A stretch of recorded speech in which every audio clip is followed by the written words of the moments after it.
Students, today I am going to discuss the cardiac impulse generation and its propagation. This is a picture depicted the conduction system of heart. As you know, for the pumping action of heart, that is a contraction and relaxation, it is a mechanical property, needs a prior electrical stimulation. The heart has its own impulse or action potential generating property. This impulse generation and its conduction happen through this conducting system here depicted in green color. We have there SA node or sinoatrial node, AV node or atrioventricular node, three internodal tracts, anterior, intermediate and posterior, then bundle of His, right and left bundle branch and Purkinje fibers along the ventricles.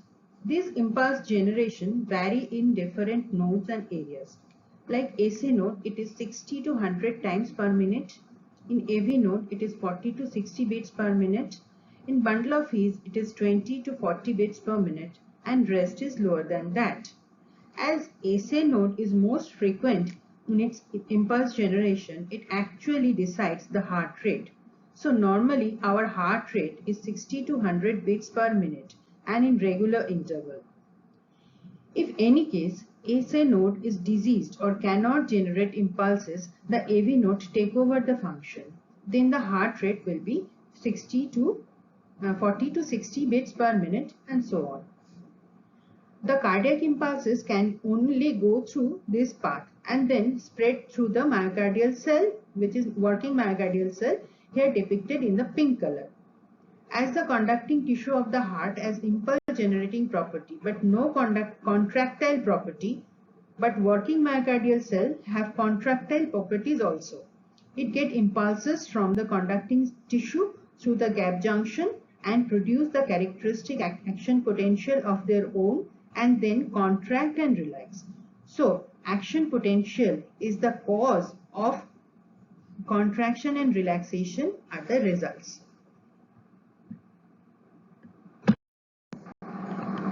Gap junctions present heavily in conducting system of the heart as well as the working, that is the contractile myocardial tissue. They helps in the rapid transmission of cardiac impulses so that cardiac muscles act as functional syncytium, so that the impulse propagation is followed by contraction of the heart muscles. This picture depicts the fibrous skeleton of the heart.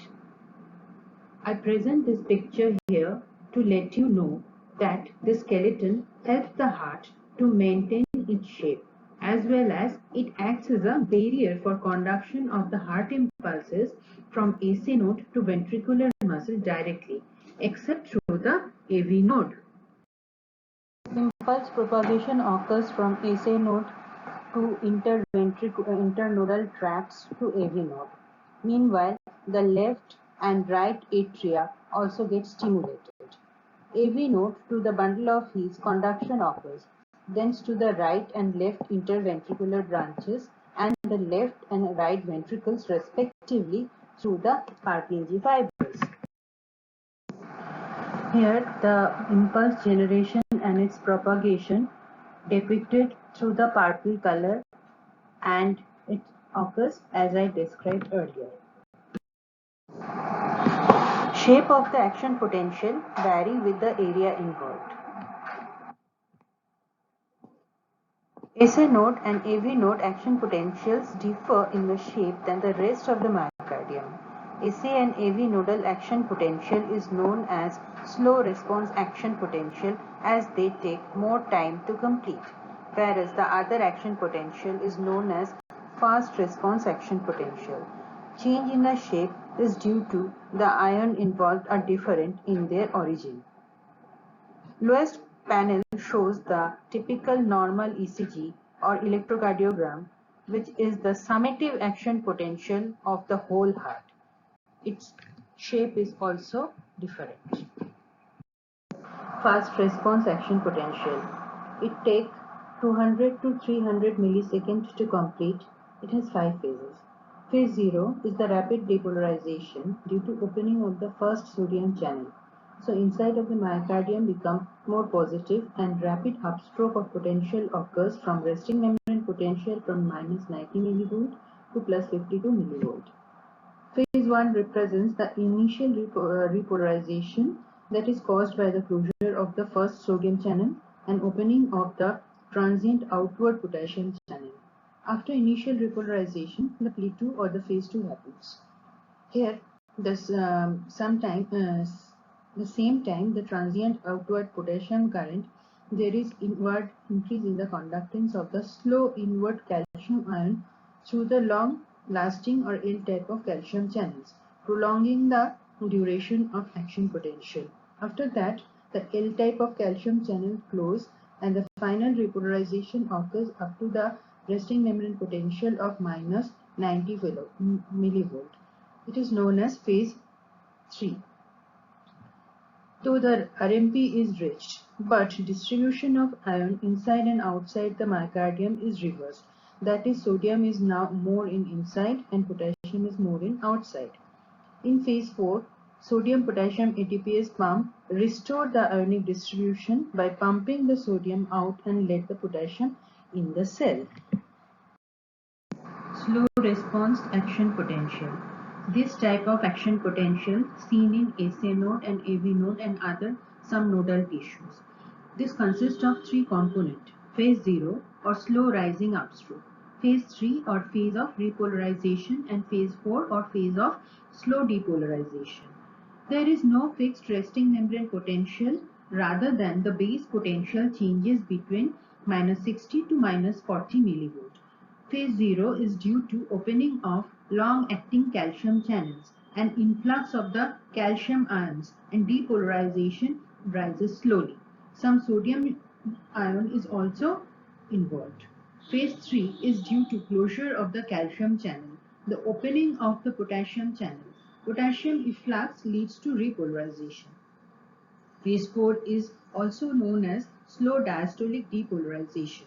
Early part is due to closure of the potassium channel and opening of hyperpolarization activated cyclic nucleotide gated channels. They are non-specific cation channels and allow both sodium and calcium ion to pass. It is also called the funny channels, as they get activated by hyperpolarization instead of depolarization. This spontaneous opening of the funny channel is responsible for phase 4 or pacemaker potential or prepotential. Then there is phase 4 again, phase 0 again, which is actual action potential, and the cycle repeats. There is also a external autonomic influence to the heart. The normal heart is stimulated by both the sympathetic and vagal stimulation, which is parasympathetic. Sympathetic stimulation increases the phase 4 slope, so there is increase in the heart rate, while the vagal stimulation, which is parasympathetic stimulation, decreases the phase 4 slope and causes the decrease in the heart rate. So in sympathetic stimulation there is increase in the heart rate, and for the parasympathetic stimulation or vagal stimulation there is decrease in the heart rate. This is the timeline comparison of the fast and slow action potential, where you can see the time is slow response action potential is more due to the prepotential or the slow rising pacemaker potential than the first action potential. Thank you. Summated action potential of heart depicted in ECG. The P wave represents the atrial depolarization. PR segment represents the time taken for conduction through the AV node. This time delay is AV node is due to the very few gap junction in the AV node, as well as the diameter of the fibers are very small in this AV node. This delay is helpful because it helps in the atria to complete its depolarization before the ventricular depolarization sets in. So both the atria can contract before the ventricles and can empty its blood to the ventricles. QRS complex depict ventricular depolarization Submerged in it lies the atrial repolarization. ST segment, interval between the ventricular depolarization and repolarization. T wave is the ventricular repolarization wave. U waves, sometimes present in ECG, it depicts the Purkinje fiber repolarization.